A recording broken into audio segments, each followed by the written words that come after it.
Greetings and salutations, ladies and gentlemen, and welcome once again to the Storyteller's Corner. I'm your host, Joshua T. Calkins Truergy, also known as Baron of Sidious.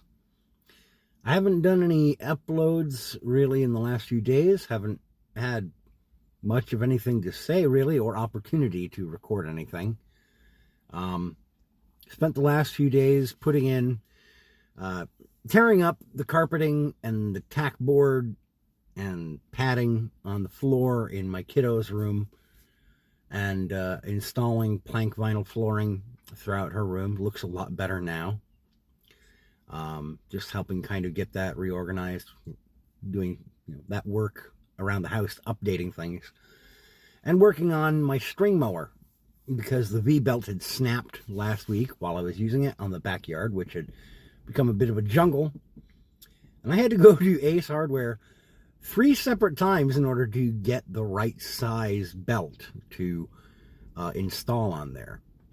And using my cheap hand tools to pull that thing apart, drop the deck, pull off the blade or the guard cover, take the spindle relay off, and then thread the new V-belt through the 4 wheels, the 4 pulley wheels on the underside, so that it is the proper length and size in order to start the engine without seizing it up.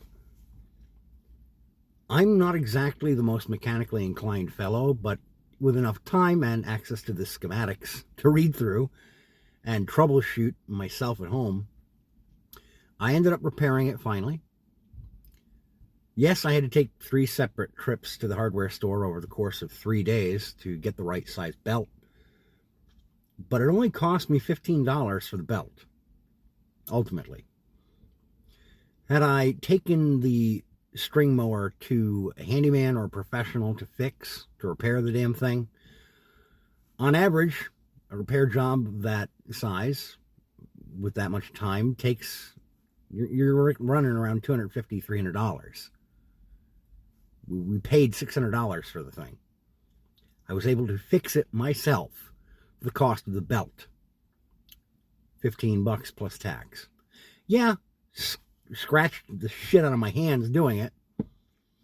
And it was frustrating having to tighten all those wheels and fail to get the belt on and put it all back together temporarily so I could run up and get the new one.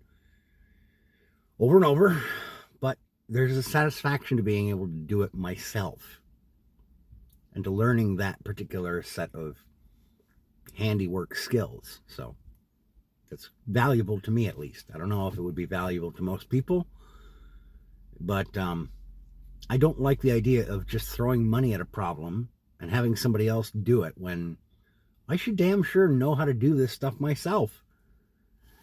Anyhow, I've also been starting a new reading project that is going to end up taking me a little bit more time than I initially thought it would.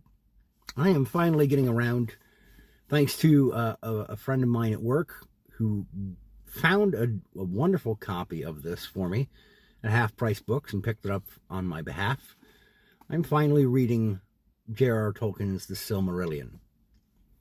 I had initially wanted to just read it as it is, but after about 30 pages, I had to stop and go back to the start so I could start taking notes for analysis, because I'm a dork like that and I can't stop doing comparative analyses of mythologies and legends and doing the parallel assessment of where this bit of legendarium or mythos probably found its roots for Tolkien, either through etymology or through semiotics, the symbolic trade or transfer of concepts and ideas and world building from one mythology to another. I can't help it. I enjoy doing this kind of diving.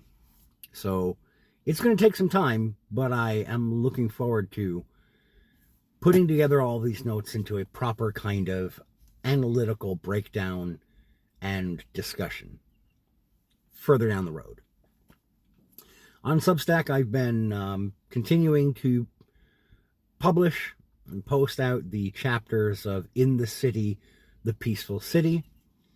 That project is nearing a conclusion, at which point I'm not 100% certain what I'm going to do with Substack, because there has been rather a lot of kerfuffle about what they've been doing in terms of moderation. Thanks to Josh Slocum and the Disaffected podcast, things that he and Holly Mathnerd have brought to light regarding some skullduggery that's been going on that platform. Like so many other platforms, it appears that it is sliding into the grips of a certain ideologically bent group of people, as well as suffering from AI madness and hallucinations in terms of moderation decisions. Just like YouTube handed over a lot of its moderation and control to AI systems that are not reliable, Substack appears to be going down the same road, relying on both AI for moderation decisions and effects, and allowing human reviewers and staff of an ideologically captured bent that is hard to the left to start deciding what people can and cannot see in their own comment sections, in their own publication. It's irritating to time and again find the various places that some of us just want to go to as creative people, finding out that they are controlled wholesale by one side or the other of the ideological aisle. I don't want Substack to be hard right or hard conservative, but I don't want it to be hard left or hard liberal progressive commie gobbledygook shit. I just want a place to tell stories. That's it. I want to be able to read stories of genre fiction from people who are talented, but have no other place to take their material because they're either still working on their craft or they just haven't found a publisher or the confidence to self-produce. It's still a wonderful place to find fantastic material and people who deserve some attention and applause and praise. I don't want to see it captured by people who are hardliners, one way or the other. But it seems as though that's happening yet again. I had really hoped that we were past this nonsense a couple of years ago when Mariska Cavas and her dipshit friends from The Atlantic tried breathing fire at Substack, saying that the platform had a, quote, Nazi problem. No, they fucking did not. And they got pushback on that. Thank God they did. And it maintained fair neutrality for a couple of years. But now it seems like any progress that was made in maintaining neutrality of perspective is being eroded again. It's tiresome to have to keep coming back to this fight over and over again. But we have to, or else we're just going to end up ceding ground that we'll never get back. Anyhow, just those updates for now, ladies and gentlemen. I'm not gone. I am not disappearing. It's just been a busy week.